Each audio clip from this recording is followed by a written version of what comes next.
Hello everyone. As I record this video, the banjo world is currently mourning the loss of its one of its most beloved denizens, Gabe Hirschfeld, whom I didn't know super well personally. We never met, although we corresponded a couple of times. I would like to include a couple of his ideas in this video here. If you go on his YouTube channel, you'll find a great many wonderful lessons on there that I benefited from immensely in the and in fact continue to do so. In fact, many of them make more sense to me now than they did when I was first trying to learn this style of music. But his lessons are absolutely stellar, really. You know, beginner, intermediate, advanced. There's all kinds of stuff on there, and it's all extremely valuable. And there are a few lick lessons on there, and so I'm just going to smatter in a couple of his phrases. In fact, I borrowed just 5 notes of one of his phrases for one of the ideas in my first video. You may recognize this from the PDF, although I didn't play it in the video. So if you get to know that a little bit and you search through all of Gabe's lick videos, you'll eventually find something that's very, very close to that. It's a fiddle lick. He starts down low, and his is more of a low G run, replacement for a low G run.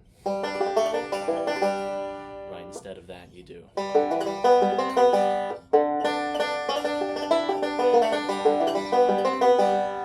So he has an ingenious way of fingering it down there. I do something very similar, but of course if you watch my first video, you'll know the purpose of all those licks is to get you from here to here.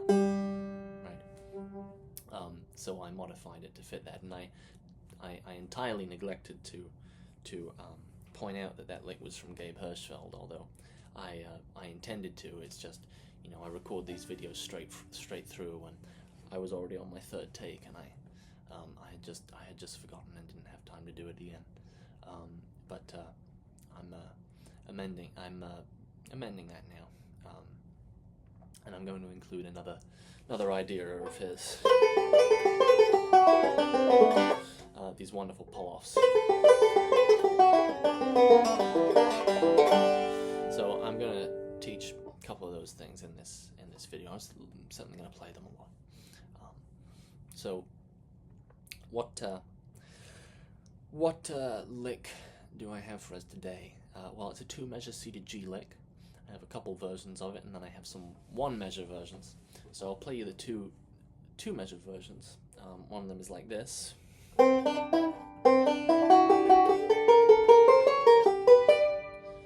second version, up to speed, and then, excuse me, right? And again, the 2 most important questions are, how do we get into this lick, and how do we get out of it? Now, there are lots of ways. Now, if you've been watching all the videos so far, you'll have a few ways of getting to this C. So Sam, this beautiful video that he made, it's long, but it's necessarily long. Okay, he teaches you Kristen Scott Benson's backup method, which is just there really is no substitute for her backup method. You are guaranteed to learn how to play backup well, as long as you follow and take seriously her method. So if you watch Sam's video, you will learn perfect backup for really for any tune, but he teaches the particular movements for Your Love Is Like a Flower. Okay, so in that he gives you this basic 2-measure pattern that Kristen uses for getting between any chord, you know, root note, forward, roll, reverse, he may have said in the video. So that takes you to this C. So let's just take that super basic version and tag our lick onto it. Right. So let's see what that sounds like. Let's see.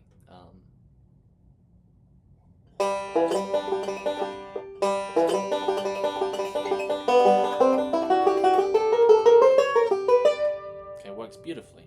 What about another little embellishment that Sam teaches, and you'll see it as the first getting into lick on the page.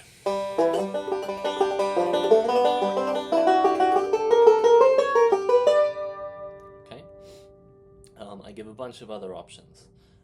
So let's try this one. This is in measure 17 or something. Right. So let's come from the chord before.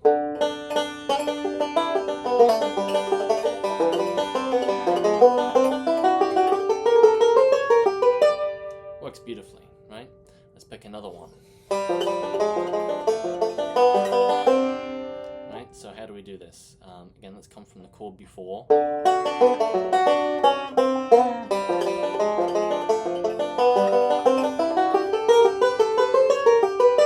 there I used the other version of the lick, slightly different. Would it sound even better if I did a pinch at the start? Excuse me.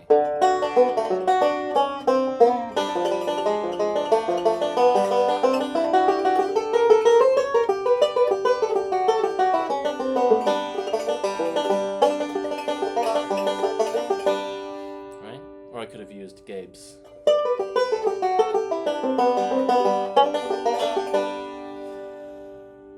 Again, all those licks work. Okay. Now some of them you're gonna have to figure out how to get into. You're gonna have to use our logic. Again, how do I get into this? Right. One simple solution is just to stop on a quarter note before. Right. So you might be on a D chord like this. Use the basic backup. See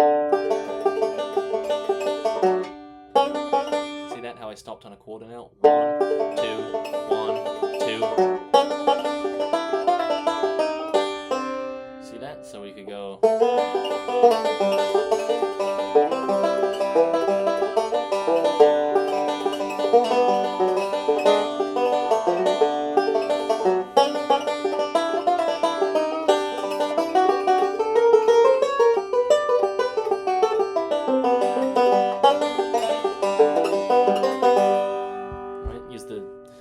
Like twice there, and see how I stopped on a quarter note here?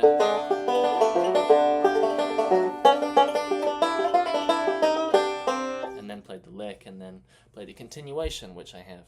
Again, I have a bunch of continuations written out. So again, all these licks work that way, just getting you into that C. Okay, you don't have to learn all of them, but you should just pick a few, practice them, memorize them, try them in a couple different tunes. Any tune with 2 measures of C, and it'll work. Okay. There's tons, just tons, right? And you should have them in your repertoire. So now getting out of the lick. So here's the question: we land on a D, so we need vocabulary that's oriented around that D. Now again, if you've watched the first video, I'll bet you have some vocabulary that gets you around up here. So all of this stuff.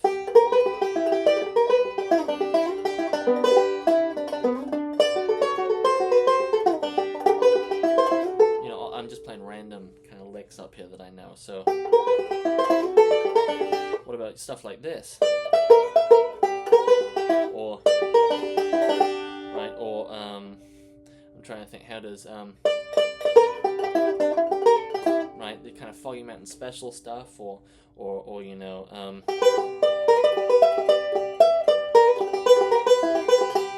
right? You know, Sally Gooden, or you know, Sally Ann. Right, that kind of thing. That's a lot of those are oriented around this pitch here. So what if I land on that?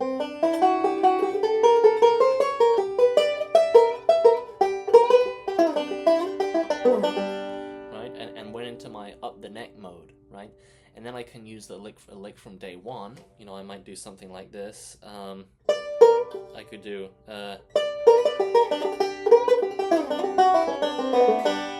So now let's put some of that together, right? Let's do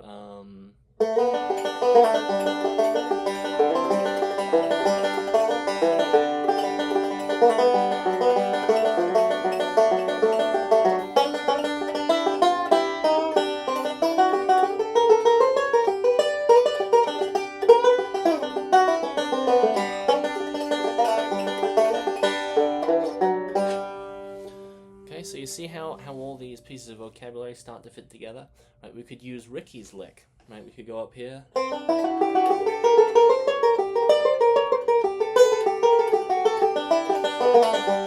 Right, or we could keep it bluesy and use one of my bluesy licks from my first video.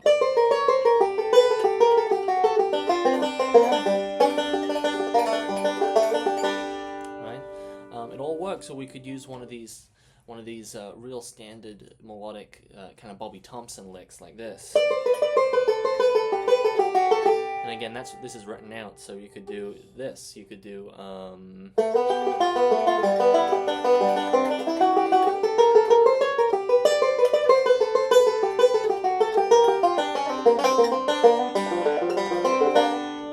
anyways, I'm going on a tangent there. But I could have easily just gone and into our standard, bluegrass pause lick. This thing. Right, 4 bars of G and then the walk up. Right, or 3 bars and then the walk up, which together make 4. So, what else could you do? Here's one that I came up with. This is the first one I suggest, and again, you'll notice all these land on this G. Because that's where all of our vocabulary from my first video was oriented around. So we can just connect it to any of those, right? So I could go. I'll use the other version.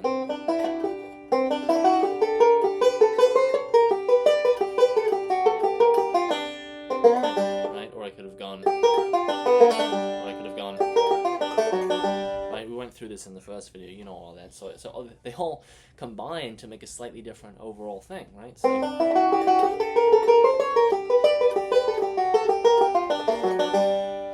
missed it, but what about this? Or I could have done.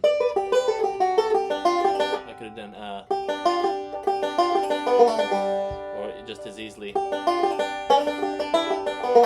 connected it to a standard Scruggs lick like that. Right? Or I could have gone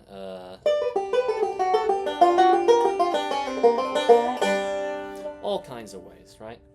And again, I showed a lot of that in my first video. Really all of that showed in my first video. So again, I give some more ways, but it's kind of trivial to go through it all because they all do the same thing. That's the second one on the page. So what if I do that? Let me use a different Kristen lick. Excuse me. I'm not used to doing the variation. I only used to doing the other one. But let me try that again. Sorry.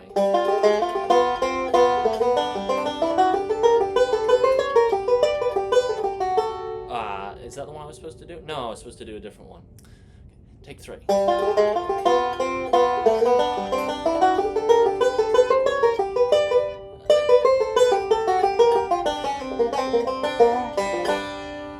Okay, so again, they all work, right?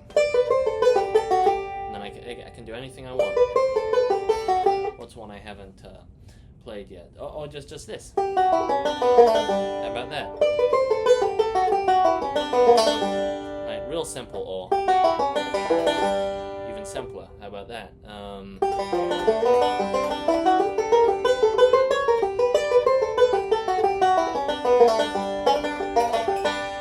Right? They all work, or you could go into something with thirds.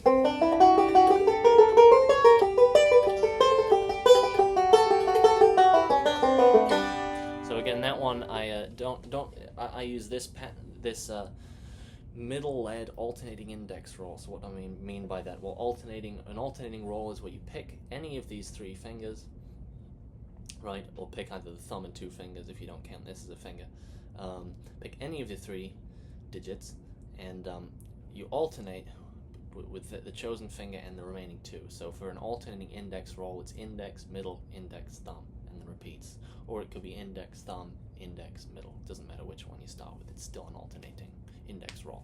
In this case, alternating index rolls but led with the middle are really useful for playing thirds, or just 2 notes, 2 notes of a chord on the first 2 strings.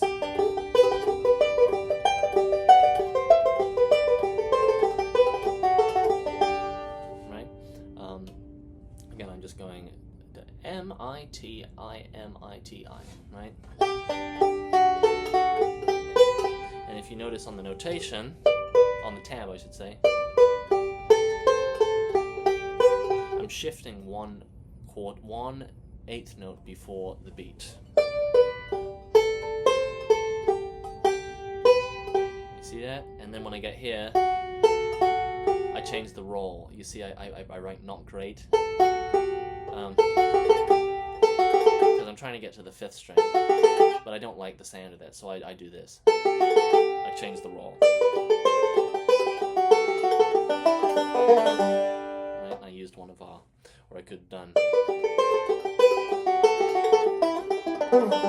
It doesn't matter which one you use, they're all equally viable. Or I could do something with 6th, so I could go, especially if the next chord is not a G chord, it could be a D chord or something. So I could go Blue Ridge Cabin Home.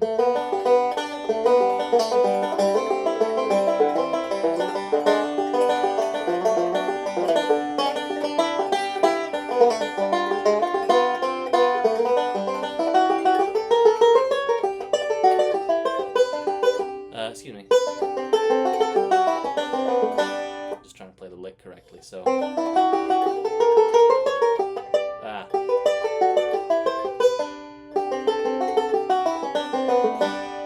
so.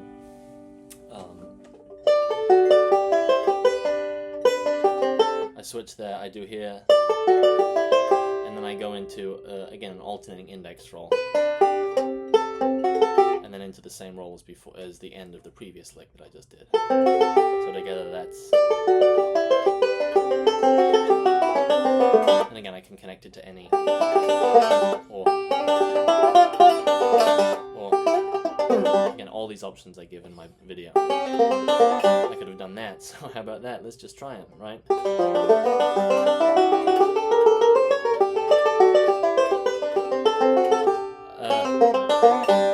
The idea. I didn't do it in time because I forgot what I was supposed to play, but you know, you get the idea.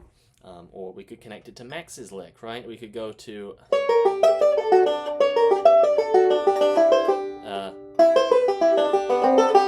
right, so how about that? Let me try and read that.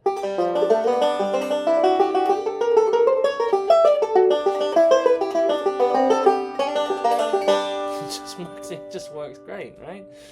Just linking your vocabulary. Or here's a shorter D lick, right? And then you can connect that to or a lick that you have in your vocabulary that dovetails with it, right? There are lots of licks oriented around the open first string. You know, Foggy Mountain Breakdown. So you could just go or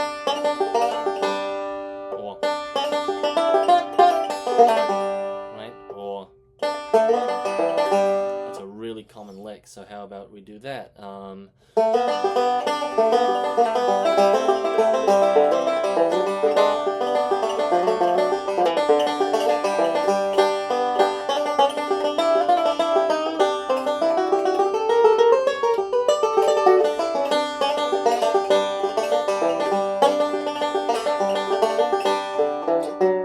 Right, that would be a killing solo for that tune, right? And you're just putting together these little pieces, you know.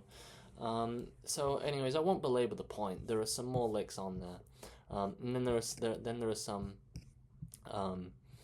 one measure versions. So instead of doing, I do this, right? So imagine you and for the other one. I just stop it at there, and then imagine I'm on a G now. So imagine that you instead of landing on C, you land on this E, which is really usual, right? You know.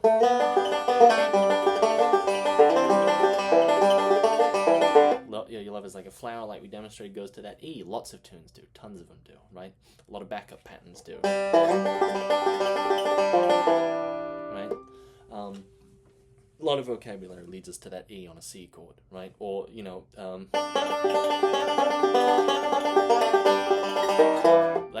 something like that can be used to go to C. And now let's connect it up to that C with a lick. Right? Very common piece of vocabulary. So now let's use our one measure version and see what happens.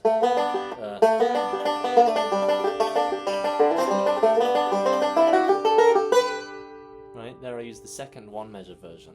So now the question is, now that we're here, what do we do? Well, we're in up the neck territory, so we can again, this, if you were looking at the PDF closely for the first video, you'll notice I gave you this. Right, so we can connect it to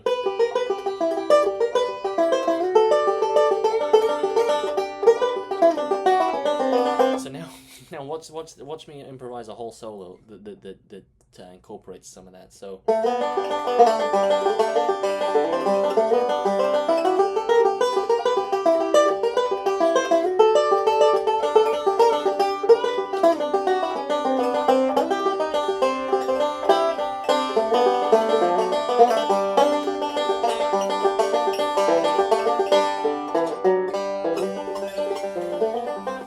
backup, right? So just a few pieces, and we're already starting to do this stuff, which is so progressive and just sounds like a total professional, right? You know, it's just it all perfectly strings together when you orient things around these particular places. When you really appreciate this dovetailing principle. Okay, so it really starts to fit together. And again, I give a bunch of other ways. If you land on C, you can delay the lick by doing this. So to put it in context would be, or to use the other version, right? So again, there are lots of other ways of getting out of the lick. I just demonstrated one. Right, now we're on the 5th string, so what do?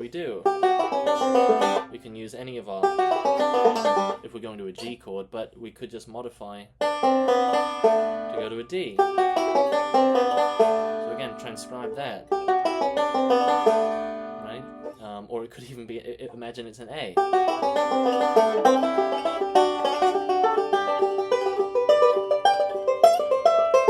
Right? So there's tons of ways you can go, and then here's a Gabe Hirschfeld one, right? Oh, those are beautiful. Right, so that gets you to this 5th string, so now watch. Yeah,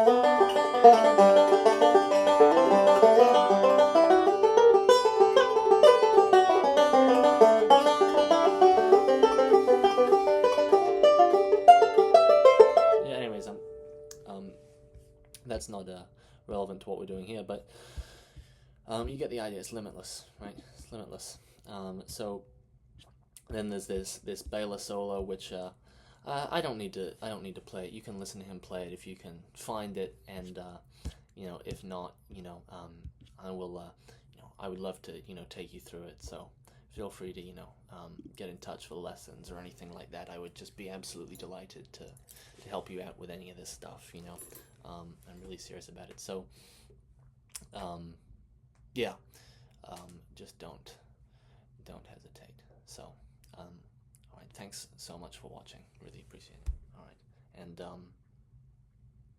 you know, I guess I kind of dedicate this video to Gabe, although I didn't know him personally, but you know, he even though we never met, you know, he definitely influenced my playing a great deal. You know, you can see it here, evidence of that. So very grateful to him for that. So all right, thanks so much, everyone.